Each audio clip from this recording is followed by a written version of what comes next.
Greetings from the Acting General Secretary and staff of the World Council of Churches in Geneva, Switzerland. Our prayers and sincere best wishes for your General Synod and the biennial gathering of your denomination. This year marks the 75th anniversary of the creation of the Commission of the Churches on International Affairs, of which I now have the privilege of serving as director. CCIA was established in 1946, or years before the WCC itself, to serve as, quote, an organ in formulating the Christian mind on world issues and bringing that mind effectively to bear upon such issues, unquote. Its responsibilities include maintaining contacts with the United Nations and its agencies, representing the WCC at the UN and other international bodies, and facilitating and helping coordinate the representation of member churches and ecumenical partners before such bodies. So it makes sense that I should be addressing you, albeit by video recording, on a topic that relates directly to CCIA's historic role. And it also gives me a happy occasion to present to you the special greetings of CCIA's current moderator, Reverend Frank Chikane of South Africa, whose name I think will be well known to many of you. At the time of its establishment, CCIA was intended especially to serve as a voice of the churches in the intergovernmental system being reformed under the United Nations after the Second World War. The effects of war and the gross violations of human rights that took place during the conflict had made the need for a new international order, institutions, and instruments for peace and for human rights all too evident. O. Frederick Nolde, the American Lutheran theologian who was soon to become the founding director of CCIA, was one of the non-governmental consultants present at the 1945 San Francisco Conference for the creation of the United Nations. Together with other non-governmental representatives, Nolde lobbied both for the inclusion of human rights in the UN Charter and for an officially recognized space for civil society within the UN, what became known as consultative relations. Neither of these features were encompassed in the original draft of the Charter, and that's an extraordinary fact. But they have both become absolutely pivotal to the subsequent history of the UN. I also want to draw your attention to the opening words of the UN Charter. We, the peoples of the United Nations. Not we, the governments of the United Nations, but we, the peoples. Of course, it was in fact governments that came together to form the United Nations. And it is governments that continue to be the primary decision makers in the UN. But those opening words express an aspiration that the UN should not just be the instrument of the collectivity of governments, but should serve the needs of the people of the world. But if the arrangements for consultative relations between non-governmental organizations and the UN had not been established, there would in fact be no people's voice at the UN except through their governments. And as we know only too well, governments, even democratically elected ones, are not always the most representative representatives of the concerns and needs of their people. In the early days of the UN, CCIA was one of a very small number of international non-governmental organizations accorded such consultative status.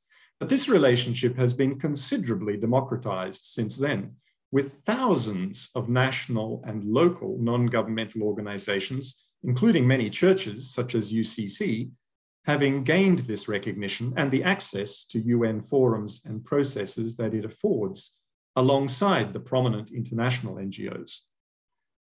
But in some cases, the legitimacy of these organizations and the influence that they may wield is also questionable.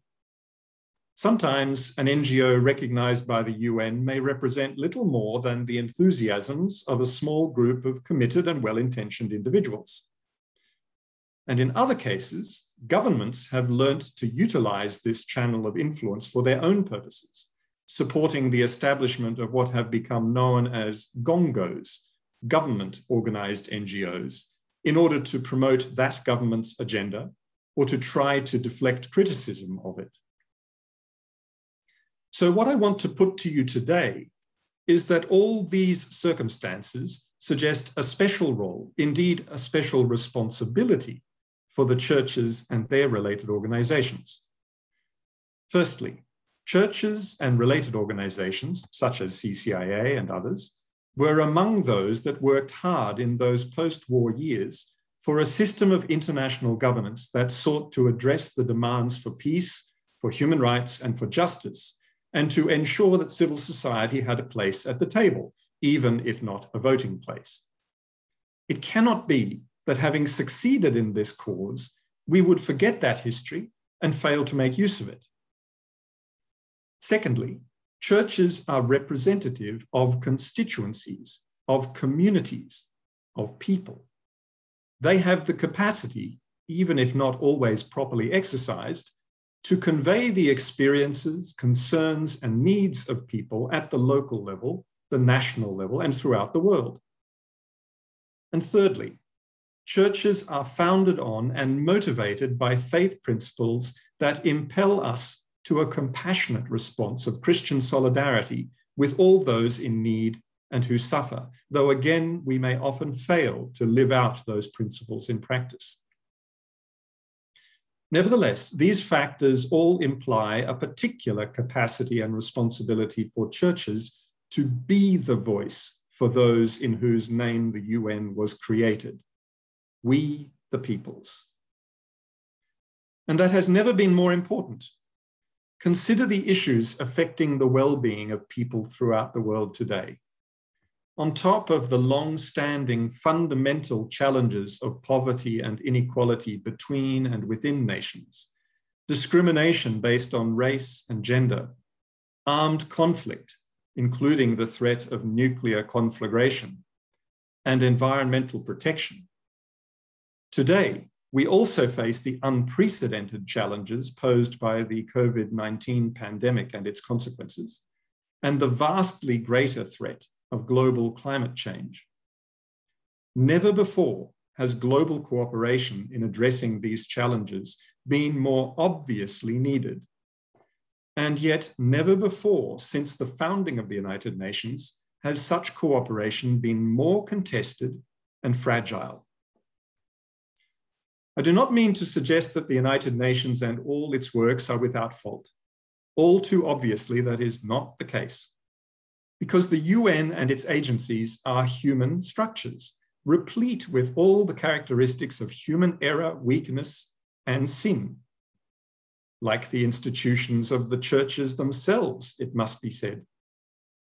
But the failings of this system will only be greater without our engagement and our commitment to try to make them work better for the future of the people of the world and of our planet. And if the UN were to fail completely, what, if anything, would replace it in this time when nationalist, racist sentiment is still resurgent? I think it is for us as churches, a global community joined in faith, to continue to make the case for multilateralism at a time when it has become unfashionable. For all its failings, the UN remains a vehicle through which churches can articulate their vision for justice, peace, and care for God's creation. The many and diverse policy forums and processes of the UN are open to our presence and our voices. Indeed, in recent years, we have noted an increasing openness and desire on the part of UN counterparts for engagement with faith-based partners. Some of us may have felt or assumed a certain anti-religious form of secularism on the part of the UN. But if that ever were the case, and even if some individuals within the system may hold such prejudices, I can assure you that there is now and in general no such impediment to partnership. On the contrary, our UN partners invariably recognize the special value of the engagement of faith-based partners, not only because of their moral, ethical orientation, but also because of the size, reach, and influence of religious communities down to the local level everywhere. They are right to do so, even if, or perhaps especially because, that influence can sometimes be exercised for ill as well as for good. I don't think it is a heresy to say that engagement between faith-based organizations and UN partners has sometimes helped to inform and correct the perspectives of religious leaders who may otherwise have been at risk of promoting incorrect information or unsafe or unjust practices.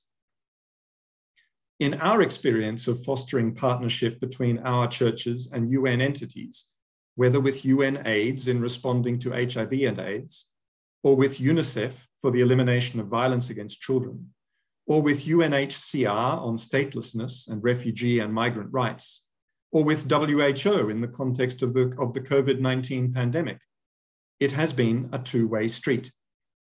Both the UN and church partners have learnt from each other, and sometimes have been transformed. And when local church representatives come to present testimony before one of the many UN human rights forums of what they have seen or experienced in their own contexts, two things typically take place. One, the factual basis on which the relevant discussion proceeds is enhanced because local church representatives are recognized as legitimate and credible witnesses. And two, those who give the testimony are empowered and better equipped for the work back home, because what they have presented is almost always reflected in the recommendations arising from the process. This is true even if we must acknowledge that such processes do not automatically or necessarily result in positive change, and that the recommendations are all too often ignored by the governments to which they are addressed. Nevertheless, with those recommendations in hand, and empowered by the recognition of their concerns, our local church partners are almost always better equipped for their continuing struggle when they return home. So I want to encourage the UCC in your engagement in the United Nations. It is the system that we in the ecumenical movement have had a hand in creating as an instrument, in fact, many instruments, a whole toolbox for our ministries for justice, for peace, and for protecting God's unique, precious creation, this planet, our common home. I am very sorry not to be able to engage in discussion with you now, but I am glad that my colleague Ryan Smith from our New York office can be there to respond to your questions and maybe also to bring a special perspective on engagement with the UN processes in New York. I wish you very well for your deliberations and for your ongoing ministry and work. Thank you.